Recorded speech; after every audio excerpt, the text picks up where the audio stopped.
Hi అండి, నమస్తే. నేను మీ సునీత. వెల్కమ్ బ్యాక్ టు అమ్మ చేతి వంట కిచెన్ అండ్ బ్లాగ్స్.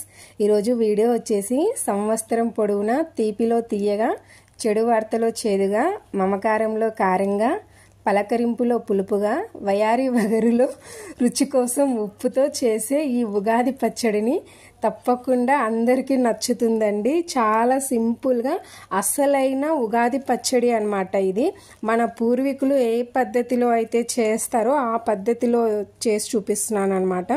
మన అమ్మమ్మలు వాళ్ళమ్మలు చేసే ఉగాది పచ్చడి అనమాట. చాలా సింపుల్గా చేస్తున్నాను. మరి ఆలస్యం చేయకుండా ఎలా చేసుకోవాలో చూసేద్దాం పదండి. దానికోసం ఇక్కడ నేను ముందుగానే చింతపండు అనేది నానబెట్టుకున్నానండి. మీకు చూపిస్తాను ఎంత చింతపండు అనేది నానబెట్టుకున్నాను. ఈ కొద్దిపాటి చింతపండును శుభ్రంగా కడిగి నానబెట్టుకున్నాను. అలాగే నేను ఇక్కడ వాటర్ అనేది కాస్త ఎక్కువగా తీసుకున్నానండి. మీరు కాస్త తగ్గించి తీసుకోండి. సో మీ అందరికీ తెలుసు కదా, నన్ను ఫాలో అయ్యే వాళ్ళకైతే అందరికీ తెలుసు నేను చింతపండు తక్కువ తింటాను అనేసి. అందుకనేసి చింతపండుకి ఈక్వల్ కాకుండా డబల్ క్వాంటిటీలో వాటర్ తీసుకున్నాను అనమాట. సో చింతపండు అంతా కూడా గుజ్జు తీసుకోవాలి. దాని నుంచి మొత్తం స్మాష్ చేసి ఇలా ఒక స్ట్రైనర్ పెట్టుకొని గుజ్జు తీసుకోండి. పిప్పి అనేది లేకుండా ఇలా స్ట్రైనర్ తోటి తీసుకున్నామంటే మంచిగా గుజ్జు అనేది వస్తుందన్నమాట. మీరైతే చిక్కటి గుజ్జు తీసుకోండి. నేను ఇక్కడ కాస్త వాటర్ ఎక్కువగానే వేసాను కదా. సో ఇలా తీసుకున్న తర్వాత ఇక చింతపండుని మన చేతిలోకి తీసుకొని ఇలా కాస్త చేత్తో పిండాము అంటే అందులో ఉండే గుజ్జు అంతా కూడా వస్తుంది. ఈ స్టేజ్లో పిప్పి అనేది మన గుజ్జులోకి ఏం పడదండి. సో ఆ చింతపండుని అంతా కూడా ఇలా నలిపేసిన తర్వాత మిగిలిన చింతపండు ఉంది కదా దాన్ని పడేసేయండి. సో ఇప్పుడు వచ్చేసి వేపాకు అండి. చూస్తున్నారు కదా, ఇక్కడ వేప పూత అనేది ఇలా ఉండాలండి. మరి చిన్న చిన్నగా ఉన్నది కాకుండా ఇలా పువ్వు అనేది మంచిగా విచ్చుకున్నది అయితేనే చేదు అనేది మంచిగా ఉంటుందన్నమాట. ఉగాది పచ్చడి అంటే అన్నీ ఉండాలి కదా, తీపు వగరు చేదు అన్నీ సమానంగా ఉండాలి.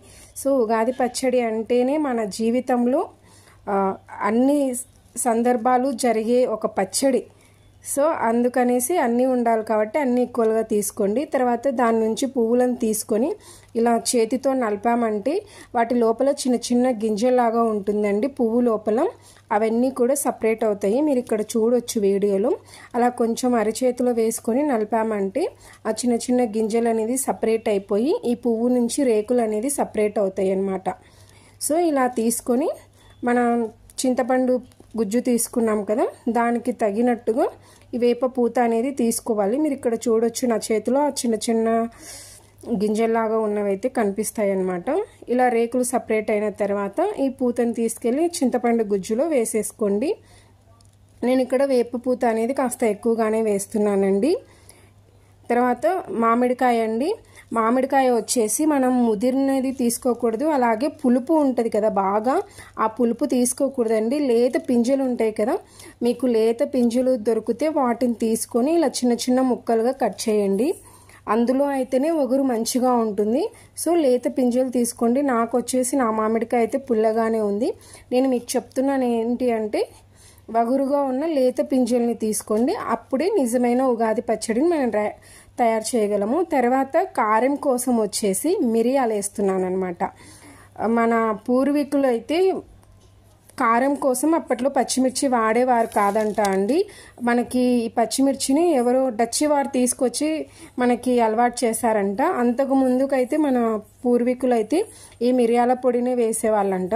సో మిరియాలను కాసిన్ని మిక్సీ పట్టుకొని వేసుకోండి. నేనైతే ఇక్కడ కాస్త కోర్సుగా దంచి తీసుకున్నాను అనమాట. నాకు ఆ మిరియాల ఫ్లేవర్ తగులుతూ ఉంటేనే చాలా బాగుంటుంది.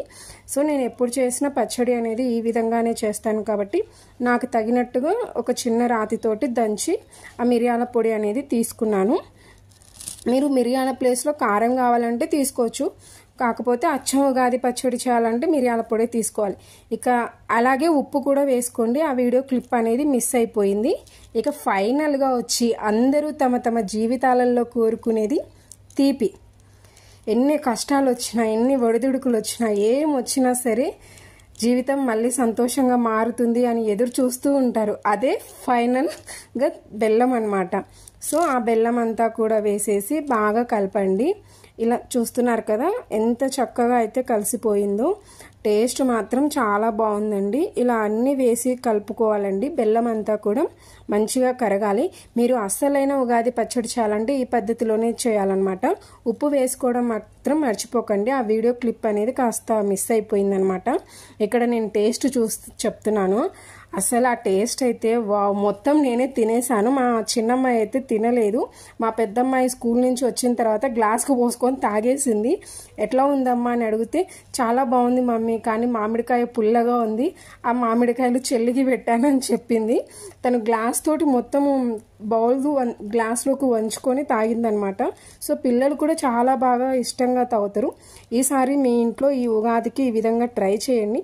ట్రై చేశాక మీకు ఎలా కుదిరింది అనేది మీ ఫీడ్బ్యాక్ని నాతో కామెంట్ సెక్షన్లో షేర్ చేసుకోవడం అస్సలు మర్చిపోకండి.